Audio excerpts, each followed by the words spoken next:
Welcome back, Pokemon Trainers. Professor Chaz here, the lab coat's on back order, and we're here with episode number something. I think 87? Something like that, of our Pokemon Pearl playthrough. I always say this, you guys can see the number on the title, the thumbnail, all that stuff. You know what it is, more than I do at least. Anyway, we're here on Route 226, I believe we were at. 226? 228? I don't even know. We're here in the desert, at the battle zone, here in Sinnoh, the post-game, of course, in the game. Hey, those berries were looking better last time. They must have died and regrown. I'm getting so distracted, so sidetracked. Anyway, we're here with another episode of Pokemon Pearl. Last episode, we continued searching the area here in the Sinnoh region. We're currently in the middle of that desert, like I was saying, on our way towards the... we're actually making our way back down to the resort area, but then, once we're done with that, the only place left to check out is Stark Mountain, where a legendary lava golem monster Pokemon thing is supposed to be found. So we're going to see what we can do and see if we can track that thing down, if it even exists, you know. What are the chances that that myth is going to be real, right? Or no, technically, what are the chances that legend is going to be real, not myth? Spoilers. Yeah, it's Pokemon. Anyway, first up for our team recap, we've got Rocky the Sandslash at level, almost at 28, that's his Pokedex number, at level 63, holding the Hard Stone. Now, are those Pokedex numbers updated to the National Dex? I think they are. Anyway, he's holding Hard Stone. Look how much I'm getting distracted. Naive Natured Pokemon. He has Sandville ability, boosting evasiveness in a sandstorm, which we're currently in, which is why he's leading the pack right now. We've got Dig, Rock Slide, Seismic Toss, and Rock Climb for the moveset. Next up is Machamp at level 61, holding the Fist Plate. He is an Adamant Pokemon, very good nature for a Machamp. He has the Guts ability, and Strength, Vital Throw, Rock Smash, and Earthquake for the moveset. Next is our Sassy Clefable, Fluffy at level 62, the Johto Dragon Slayer. She's holding onto the Quick Claw for a bit of extra speed, perhaps. As I say, sassy nature. She has Cute Charm ability, and the moves of Ice Beam, Metronome, Calm Mind, and Moonlight. Next up is Sheldon, our level 63 Blastoise, holding the Soft Sand. He is a Calm Pokemon. He has the Torrent ability, and the moves of Surf, Ice Beam, Earthquake, and Bide. I was about to say Ice Beam first for some reason. I'm trying to jump too far ahead. I gotta pace myself, especially since I'm kind of tired. I did a bunch of Pokemon going, but we'll talk about that as I need to ramble about stuff in the middle of random battles. Next is Blaze, our level 61 Charizard, holding the Razor Claw. He is a quirky Pokemon, often lost in thought, and he happily eats anything. He has Blaze for the ability as well as the nickname. Now let's just take a look at those stats for a moment. Look at that, 161 special attack stat. You gotta love that. How do these guys not make it through the Elite Four? Darn you, Lucian, taking down like over half my team. Anyway, Flamethrower, Dragon Claw, Fly, and Cut. Last but not least is the MVP of Sinnoh, our Venusaur Sprout. At level 65, recently put up some photos of him from the Alola Photo Club over on my Instagram. You can go check that out if you like. There is a link in the description. He's holding onto the Meadow Plate. He is a relaxed Pokemon who is, relaxed but quick-tempered. Don't you love how sometimes those things do not really make sense together? Anyway, he's got Overgrow ability, and the moves are Giga Drain, Sludge. All that rambling aside, let's go deal with a trainer. You know what? Let's just water these berries first. Let's see what kind of berries we're looking at. I've got a Hondu plant. I believe this is a tomato plant in the middle here. Let's take a look. Tomato, or do you call it tomato? It's kind of funny. Like they take the names of berries and, or actually, you know, real life fruits, and change the letters around and make it a little bit like a new name for the berry. But it's weird. They just took tomato and changed that first O into an A. Sometimes they're pretty creative. Other times they're just like, let's just take a dartboard and throw. Okay, switch an A to an O. There we go. Or rather, an O to an A. Anyway, I spend all my time reading here. My son is an avid reader too. I recently learned that the word universe meant time and space in an ancient language. Very informative. Well, can we learn anything else about these? Nope, these books have nothing to say to me. It's chock full of Pokemon books and Alola Photo Club collections. There are many old books here. Oh wait, there is stuff we can read. Hang on. The Secrets of Psychics, The Hidden Powers of Pokemon, What is Psychic Energy? I don't think I've ever read these things. Space and the Galaxies, The Beginning of Space, Beyond Time and Space. I wonder if there's anything to do with this here. Space and the Galaxy, The Beginning of Space, Beyond Time and Space, yada yada yada. We saw that one. There's going to be a Psychics. No, hang on. Why do you have 3 copies of every one of those books, but this is specific? The Secrets of Psychics, The Hidden Powers of Pokemon, What is Psychic Energy? Can I push that? Is there anything to do with... Now, I think I know pretty much all the secrets in this generation of games, but there might be some things that I have missed. For example, that might have been some sort of secret that I had no clue about. Anyway, so today was another one of my Pokemon going days. by the time you're watching this video, we should have already done our live stream for some gifting. 1 second, let's deal with this punk. You're going to win, that's the future I saw. What if I actually forfeit the match and throw the game and let him win, just to prove him wrong? Not doing it, I want the experience. Corbin. Is your last name Dallas by any chance? I believe that was the name of Bruce Willis's character from The Fifth Element. I might be completely mistaken though. Alright, anyways, let's deal with this with a nice, powerful... You levitate, right? Do you levitate? I'm still gonna rock slide regardless. But I think you have levitate. Excuse me. Bayonet. No, maybe you don't. I don't even know. Doesn't matter. Rock slide takes you down. We are 10 levels above, so I guess that makes a kind of sense. By which I mean total sense. That's a kind of sense. But I had to restock items in Pokemon Go, because ever since the EV community days on Saturday and Sunday, I was running kind of low on the old items. But as of right now, today, before getting home, preparing for the live stream, first of all, I do have the 10 gifts ready to roll, and I do have over 200 Pokeballs once again. The berries are still a bit on the lower side than I would like. I got almost 100 of the Pinette berries. Okay, as I'm saying these numbers now, it's going to change because I'm going to be doing our gift openings on the live stream. So we're going to see... I was going to say, why am I taking damage? Right, I've been burned. Sand doesn't do it, the burn does. But I'm hoping to get over 100 Pinette berries by the end of the stream, and I'm still not quite to 100 raspberries just yet. Generally, I wait till I get to 100 berries before I start using them again, but anyway, that's just me rambling about what I like to do in Pokemon Go. What I saw in the future turned out to be true. Yes, it did. Thank you for noticing. Alright. I lost, but my vision of the future came true. So, in a way, does that not make you the true winner in this situation? It clearly does not, but I'm trying to boost your spirits. Alright, let's use a raspberry. I guess we can give you a citrus as well.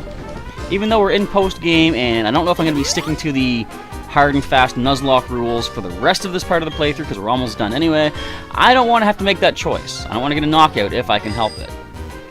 Alright, over here. Ooh, hidden item over here, I'm thinking. You know what? I don't even need the item finder. Check this out. Wait, check this out instead. Aha. Kind of don't even need that. But that is sellable for some cash.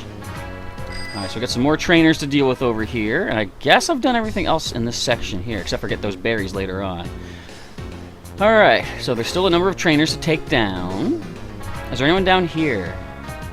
So I don't think I came up this way yet, so Route 229 is down this way. Alright, good stuff. Good stuff. Let's get out of the sand for a moment. And I do believe there's trainers here. There's actually a lot of stuff here, if I recall correctly. Yeah, I haven't even been to the tall grass yet. Fortunately, this is not Jurassic Park. I don't need to worry about going into the long grass. No Velociraptors attack us, but we do have a Weeping Bell, which we are weak to with Rocky. I should probably lead someone else now. Actually, you're not even the level to worry about. We're just gonna walk away. So yeah, I'll leave. No, you know what? Once we get back to the desert, I'll put Rocky back to the top. I don't want to use my bike. I want to open my menu. Excuse me. Who can use the level next? Just in case we see a bunch of grass types, we're gonna let Blaze blaze a trail through the long grass. He may not be a Velociraptor, but he might have Cut. Does he have Cut? Why am I checking the bag? I want to get that item. We do have Cut. Alright, awesome stuff.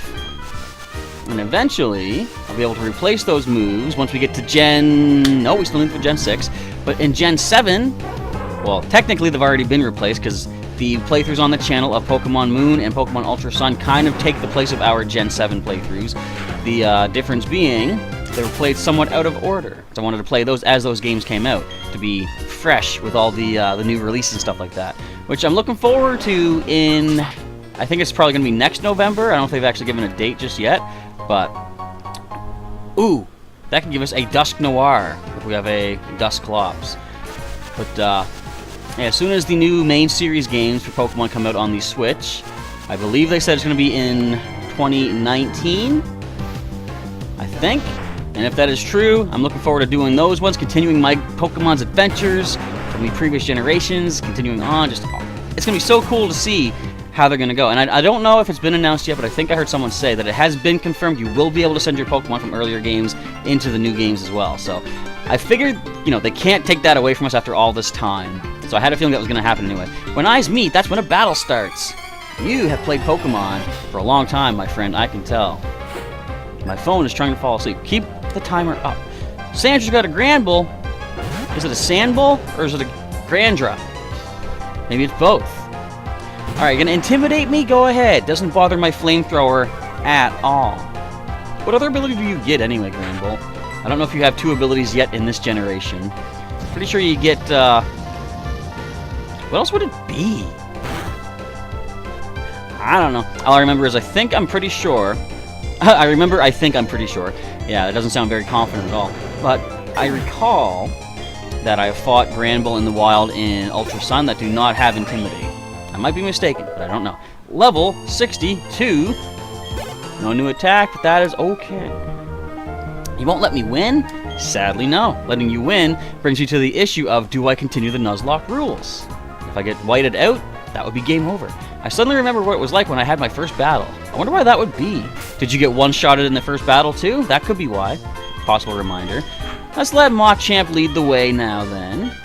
Technically, Machamp did go with Sprout into the champion battle back at the Elite Four Pokemon League. Didn't make it very far. Pretty sure he only had one showing, and he got taken out. I'm still surprised. I gotta go back and watch that. I'm still surprised that Sprout took the entire team on, you know, with a lot of items, if I recall correctly, a lot of good, careful planning and strategery and stuff like that. I still kind of a wonder that we pulled through that. But anyway, if you want to see that, you can check that in its own video. I'm not going to ramble on too much about it right here. We got more Pokemon and on to do. So, as I say, you probably have already seen the live stream, because this is going to be scheduled to go up after, probably about, wait, you're gonna do that. You're going to keep me from running away. Alright, clearly you're faster than me. Looks like a Vital Throw is the way to go. Oh, you critical hit me too. You know what? I ain't afraid. No. Oh, you're gonna Captivate. There goes my special attack stat. As if it wasn't already low enough with the Adamant Nature. Boosting attack at the rate or the cost of special attack. Take this, Perugly. Take this to the bank. Cash it. Get yourself a nice, you know, TV dinner with the money you get for cashing that Vital Throw in. Does that make any sense? No, neither does keeping us from running away. You're facing a Machamp, and you're like, yeah, I'm gonna keep you from running. To what end? Alright, whatever, I'm just rambling once again. What was I about to say? Probably something about Pokemon Go. Oh, I can mention this. As of tomorrow, I believe, first of all, I work to protect beautiful natural environments. My Pokemon are my constant companions while I work. Are you one of the Planeteers? Maybe. Anyways, Registeel is set to leave raid battles tomorrow, which I'm thinking is going to be around, like, usually these switchovers happen around 5 o'clock my time. Speaking of Spinda, even though no one even said the name Spinda yet, I have not yet gotten a Spinda in Pokemon Go. It is available as a certain, a reward for a certain field research, field research task. I think it is, make 3 curveball throws in a row or something like that, and I have not picked one of those up yet. But currently I've worked on some more research tasks that I have had for the past little while. I got a lot of research tasks today saying to hatch eggs. So I've done a lot of egg hatching. And, but anyway, yeah, so Registeel is leaving as of tomorrow, and I'm assuming that means the third of the Reggie brothers, Regirock, is ready to rock and roll starting in battles tomorrow. So I suppose you're gonna substitute, really? You're gonna do that. Well, as long as the substitute, I was gonna try Rock Smash after this one, but I believe that means Regirock will be showing up. I probably will do some recordings. I don't know if it'll be like its own video or not, because, like, you know, the I guess that's a good question. No, I probably will. I can't even speak. I probably will have already asked you folks this during the live stream of Pokemon Go earlier today, but wow, that's a lot more powerful than I was expecting. But would you folks like to see me do a full recording, a full episode of my Day 1 or Day 2 Regirock raid hunting? Let me know what you think of that, because I can record that if you would like. Not sure how many I can get done, but I'll see what I can do. Everyone can do their part to keep nature clean. It doesn't take much. That is true. Okay, it happened today. It happens every day I go out. I'm walking around, minding my own business, and not that I get into trouble. It sounds like, you know, minding my own business, suddenly this thug comes out and jumps me. No, minding my own business. Just playing my Pokemon Go, heading from one place to the other, picking up some little grocery stuff and all that. But anyways, I come across a piece of litter on the ground. Not that far from a garbage can, a piece of litter. That's one of the things that really irks me, is like, it's not that hard to take a piece of your garbage, bring it to a garbage can, or just hold on to it until you find a garbage can, you know? It just, I don't understand why people just drop their garbage wherever. So anyways, I picked it up, threw it out. It didn't take me any effort to do that, and I will do that if I see a piece of garbage or two, like, you know, an empty coffee cup here or there. Like this was a wrapper for like a sandwich or something like that. So I threw that out, but it still irks me when I do that, and then I find another piece of litter, and then another, and then another. And there's so many pieces of litter. It's like, you know, if it was my paid job to do this, then sure, I would go around the entire city cleaning up. But like, why can't people just throw their garbage out? And what was really sad one day is I was waiting for a bus, and I saw this kind of funny scene where this man across the street was walking his dog, and his dog, there's a piece of litter on the ground. The dog picked it up, carried it over to a garbage can, and threw the garbage out. And the man then gave him a treat as a nice little reward. And I thought, that is so cool. The dog is smart enough to do that, like, you know? And then I had the second thought. Isn't it funny? The dog is smart enough to do that, yet people are not. And again, it wasn't like it was a big far walk from where the garbage was to a garbage can. It was a few feet away. I don't know. Litter does irk me quite a bit. It doesn't make sense. Why do people just, like, throw stuff on the ground? When I went to Toronto, like, I live in Eastern Canada, and I took a trip to Toronto one time. Actually, I've been there a couple times now, but whenever I go there, the streets are spotless. There is no litter, no garbage anywhere that I could see. And I was thinking, and they've got a lot more people there. How does that make any sense? I guess it's because, you know, maybe people there care more about it. I would just like it if people everywhere would not be litter bugs and stuff like that. That's just my soapbox, my ramble right here. Yeah. Not a fan of the litter. It's not hard to throw it out. Welcome to my Pokemon show. Welcome to my Pokemon show where I rant about litter, everybody. You're willing to battle? Let me see what you have. That's not a question. That's not a question, Professor. But we'll answer it anyway. Alright, double battle. Let's see what you got. Felix and Dana. We got a Dusclops and a Mightyena. Ooh, we got us a Ghost type and a Dark type. We have us a Machamp who's going to be intimidated. Which is not perfect, but I don't think that an intimidated Vital Throw is going to really keep this Mightyena in battle. Meanwhile, Blaze can go for a Blazing Flamethrower against the Dusclops. So I've mentioned these names a couple times, so I've mentioned this name, the King Nappy. I was watching one of his videos recently, him doing some of his, what is it, United Championship League, I think he was in, doing a battle, and they're talking about the pressure ability.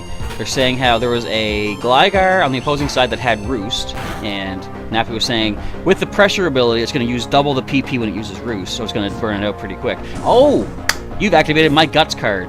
Awesome stuff. Thank you very much, Dusclops. So the Intimidate not only is ignored because of just how much power we have, not that it's actually ignored because of that, but the Guts boost adds a lot more power. I do like how Guts does not get hindered by the burn either. The attack set does not drop to the burn if you got Guts, from what I understand anyway.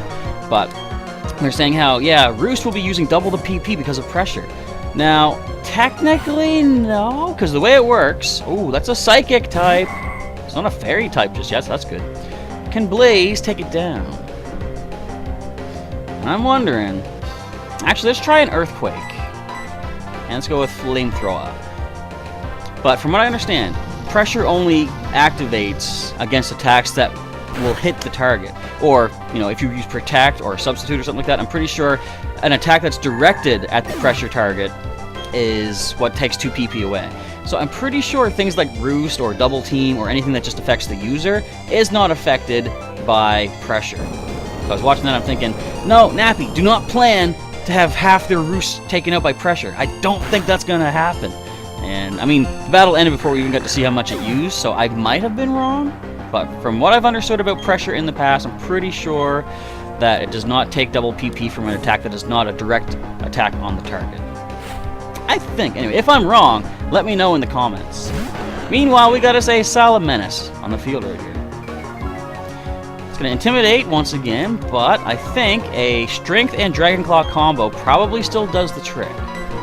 Let's find us... actually, well, Dragon... Yeah, let me say, Dragon Claw is now physical. However, it is still super effective, and we have a Guts boosted Strengthening Machamp, I think should pick up the KO. I hope we'll pick up the KO. I mean, if not, what's this thing gonna do? It's not gonna wing attack us. Right?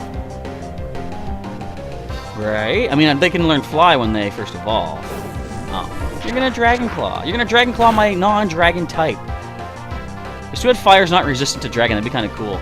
If people were like, yes, I'm gonna Dragon Claw the Charizard. Because a lot of people seem to think Charizard is a Dragon type. I can see why they think that. But having grown up with Pokemon, knowing the type and stuff like that, I've known from day one, well not day one, I didn't have a Charizard on day one, but I've known Charizard is a fire flying type, and I think some people don't kind of clue in and realize that. They probably think it's a fire dragon or something like that, but it's like, it's got wings, clearly it's a flying type. Not that that really indicates that, of course. You got some bug Pokemon that are flying type, or sorry, that have wings that are not flying type. Did you enjoy the show? Super fabulous, wasn't it? Your love of Pokemon really shows. Thanks, I'm just rambling about all these little intricate details of the attacks and stuff. I guess she's paying attention. I grew up together with my team right from my childhood. All our memories, we've always shared them. Hopefully you have a lot of ribbons for your Pokemon as well, which is one way I like to commemorate my guys. I'll be happy to battle you again. Let's battle again sometime, yeah? I just had a thought, too. Talking about ribbons, what I should probably do is on my Instagram, I'm always showing photos of all the Pokemon that I've snapped photos of, like, you know, from the different generations. I should probably take a screenshot of their ribbons, and show you folks all the different ribbons they have. Because that's one way I want to, you know, commemorate what they're doing. I wonder if I could go back and add to an Instagram post. I don't think I can. Once I've posted photos, I think that's it. But I could, you know, upload a bunch of photos of the ribbons to start with, and just go with that. But every further Pokemon I update... Oh, there's Pinsir here? Nice. But yeah, I could probably do that, start uploading photos of the ribbons, which won't be too hard to do. It's got a mold breaker. I never used to think mold breaker made any sense. Like, what's the point of it? But yeah, so it ignores things like levitate, probably ignore things like Marvel Scale to do more damage. Is it Marvel Scale? I think so. Did we fight you yet? This might be the last fight we need to do today. Did we fight you? Maybe you don't fight us. You've heard there's someone that teaches Pokemon moves. Oh no, we must have fought you on the way down here. Okay. Let's get this item. Oh, there's another item to get too. So many items. This is where we found a bunch of the, yeah, the post-game evolution into new Gen 4 Pokemon. Alright, there's another item down below. I think I'll just pick this one up. We'll end it off here because we have... we got time for one more battle, I think. Gee, how fitting! We found a sandstorm in a sandstorm. Who would have thunk that? Let's do one more fight. One more double battle to end off today's episode. People, nature, Pokemon, harmony is essential. True. Are you getting worn out from all the running you've done? Actually, no. I'm on a nice old bicycle. And I thought it was funny. In Gen 6, I think, Kyler and Krista. Was that 2 Trapinch? No, Executing Trapinch, okay. Yeah, I find it funny that in Gen 6, for the first time, you were able to save up more money than just the $999,999. I think it was Gen 6 they started that. Gen 5? Maybe Gen 5 allowed you to do it. But either way, I thought it was funny that as of Gen 6, you had the chance, the ability, the capabilities of getting enough money to fly back to Kanto, drive back, take a boat, whatever, and go up to that bike shop and drop down the 1 million Poké Dollars to buy a bike, if you wanted to. I made a little picture of that too. It said, what was it? I took a picture of my trainer ID card in Pokemon X with over 1 million Poké Dollars, and it says, "You've just earned 1 million Poké Dollars. What are you gonna do?" And I said, "I'm going back to Kanto to buy a bike." Finally, you get the money to afford it. You don't need no bike voucher. Now, does a bike voucher, how much would that cost? Would that cost the $999,999? I know you get it for free in the game. But if you, like, if it was worth that, just imagine if you could actually sell that for the money. I mean, I know that's not how it works, but that would be kind of sweet if you could sell it for that bunch of cash. Ooh, Vibrava, a dragon type. Very cool. So we can Rock Smash. Actually, you know what? I'm going to Vital Throw because I think we might be slower than the Ursaring. But we're going to go for a Dragon Claw into Vibrava. And we're going to end off the timer because we've got 5 seconds left on it, but we're pretty much done as it is. We're going to finish up this battle and wrap things up for... I'm going to actually take a look. What episode number has this been? Again, you already know that. It's on the title. But I want to see, just so I know for sure. Episode number...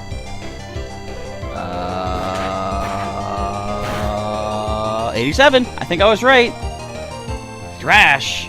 Ooh, that hurt a little bit. Not a lot of it, just a little bit. And down you go. Well, maybe not, maybe not. Don't want to count my Ursaring's before they're hatched. There we go. And that does make sense, that analogy, because all Pokemon are hatched from eggs. Weird, eh? Even Execute is hatched from eggs. Even Kangaskhan, with its baby Kangaskhan, hatched from an egg. How does that make any sense? Anyway, Kyler and Krista are history. A-okay, you're not tired at all? No, again, I got a bike. I got some cash, too, thank you. The world is full of Pokemon and all sorts of trainers. Protecting Pokemon and nature. Think of what that means. It means throwing out your litter if you have litter and not just dropping it on the ground. Okay, I'm done rambling. But that's going to be it for today's video, folks. Of course, I want to say thank you for tuning in. Hopefully you enjoyed the adventure today. If you did so, feel free to leave me a like down below. And if you didn't, feel free to leave me a dislike. Just make sure you let me know what I did wrong so I know how to improve for the future of our videos here on the channel. And if you want to see some more episodes of Pokemon Pearl, as we're getting close to the end of the game, you can check the link in the description to the entire playlist. Get caught up on all the adventures thus far, including that dramatic finale versus Cynthia the Champion. I titled it, I am so done with this, which technically was true because I finished the battle, so I was done, yay. But anyway, if you want to see some more content from myself, you can check out my Twitter. I often post some things there. I just uploaded a video of my evolution of a shiny Eevee into shiny Espeon in Pokemon Go, which was pretty cool. Also, you can check out my Instagram for some more photos and stuff like that from my daily adventures. But if you want to stay in touch with other Pokemon fans in between episodes, you can go check out my Discord server, which I have set up. You got channels there for just general chat. We got Pokemon TCG Online, 3DS games, and Pokemon Go for exchanging friend codes and stuff like that as well. All sorts of ways to stay in touch with fellow Pokemon fans from around the world. Alright, so that's going to be a wrap for today. I want to say once again, folks, thank you for tuning in and checking things out. Professor Chaz is signing off, and I will catch you next time.